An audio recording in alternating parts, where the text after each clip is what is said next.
දවසේ වැඩ ටික ඔක්කොම ඉවර වෙලා දැන් මේ වෙද්දි කොහෙද ඉන්නේ? මමත් මේ වීඩියෝ එක කරන්නේ දවසේ වැඩ ටික ඔක්කොම ඉවර වෙලා රෑ මගේ රූම් එකේ ඉඳන්. මම දන්නවා හැමෝම මේ ගොඩක් වෙලාවට දවසේ මහන්සි වෙලා වැඩිපුරම ඉන්න කැමති තැන තමන්ගේ රූම් එක. ඉතින් ඔයාගේ අද දවසේ මොනවද උනේ? තනියම ගැන හිතන ගමන් දෙන්නේ. කියන්න කෙනෙක් නැද්ද? අද දවසේ ඔයාට මොනවද උනේ? ඔයාට දුක හිතුණාද? ඔයාගේ ජොබ් එක කරන තැනදී ඔයාට දුක හිතුණාද? එහෙම නැත්නම් ඔයා කාගෙන් හරි චුට්ටක් බැනුම් ඇහුවද? ඔයාගේ හිතේ ඉඳන් මොකක් හරි වුණාද? සතුට හිතෙන දෙයක් වුණාද? වෙලාවකට හිතනවාද මේ හැමදේම කියන්න කෙනෙක් ඔයාට ඕනේ කියලා? මම මේ කතාව කරන්නේ කියන්නේ මම මේ කතාව කියන්න ඔයගොල්ලන්ට හිතුවේ තවත් මට වැඩ වගේක් තියෙනවා. ඒ වුණාට මට හිතුණා මේ කතාව ඔයාට කියන්න ඕනේ කියලා.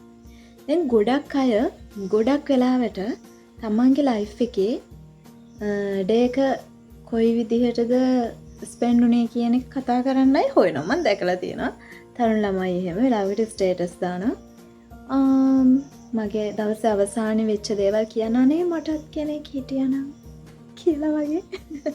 එහෙම දානවා මම දැකලා තියෙනවා. ඇත්තටම අපිට එහෙමයි ඕනේද?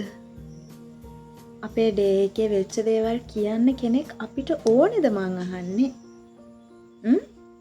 අපේ දුක සතුට මේ දේවල් කියන්න කෙනෙක් අපිට ඕනේද? ගොඩක් අයගේ මතය වෙන්නේ මේකට. ඔව් ඕනේ කියන එක. හැබැයි ඔයාලා දන්නවද මගේ මතය මොකක්ද කියලා? මම හිතන්නේ එහෙම කෙනෙක් ඕන නැහැ. ඔව් එහෙම කෙනෙක් ඕන නැහැ කියලා. මට චුට්ටක් අසනීපයි ඒක ගැන ලොකුවට හිතන්න එපා හොඳද මේ? චුටි එම්බිරිසාව තියෙනවා. මේ එකක් අද ටිකක් වැස්සයි වැහිපොදට චුට්ටක් තෙමුණා. වැස්සට චුට්ටක් තෙමෙන්නත් ඕනේ. හරි කතාව මැද්දෙන් ඇඩ් එකක් ප්ලේ කරාට සෝරි. අපි කතාවනේ අපේ ලයිෆ් එකේ අපේ දවසේ වෙන දේවල් කියන්න අපිට කෙනෙක් ඕනද කියන එකනේ. මට නම් ඕනේ නැහැ. මට නැතුව ඉන්න පුළුවන්. මොකද මම සාමාන්‍යයෙන් මාත් එක්කම කතා කරන කෙනෙක්. මගේ දවසේ වෙච්ච දේවල් මමත් එක්කම කියනවා. මට මේ දේවල් වුණා, ඒක වුණා, ඒක හොඳයි, මගේ හිතේ රිදුණා තමයි. ඒ වුණාට ඒකට මම ෆේස් කරපු විදිය හොඳයි. ওই දේවල් මම මාත් එක්කම කතා කරනවා. ඇයි ඔයාලටත් එහෙම වෙන්න බැරි? ඇයි ඔයාලා වෙනුවෙන් තව කෙනෙක් හොයන්නේ? ඇයි ඔයාලගේ ලයිෆ් එක තව කෙනෙක් මත ඩිපෙන්ඩ් කරන්න හදන්නේ? ඒක නතර කරගන්න. මං හිතන විදිහට මගේ ලයිෆ් එකේ මට ඉන්න වැදගත්ම කෙනා මං. මගේ හැම ප්‍රශ්නයකටම උත්තර තියෙන්නේ මං ගා. ඒ නිසා ඔයාලගේ ලයිෆ් එකේ ඔයාලගේ එදිනදා වෙච්ච දේවල් කියන ජීවිතේ වෙන දේවල් කියන්න තව කෙනෙක් ඕනෙමයි කියන තැන ඉන්න එපා. ඉන්නවනම් කිව්වට කමක් නැහැ.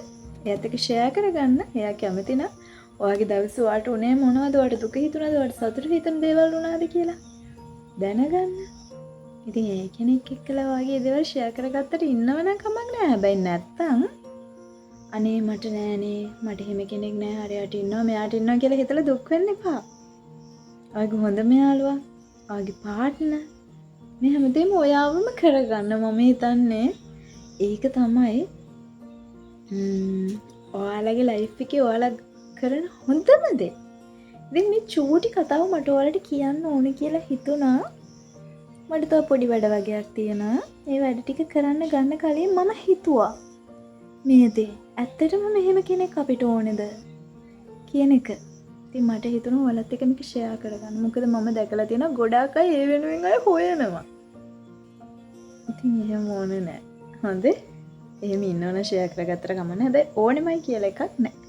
ඔයාලගේ ලයිෆ් එකේ ඔයාලට ඉන්න හොඳම කෙනා ඔයාම කරගන්න. ගිහින් එන්න.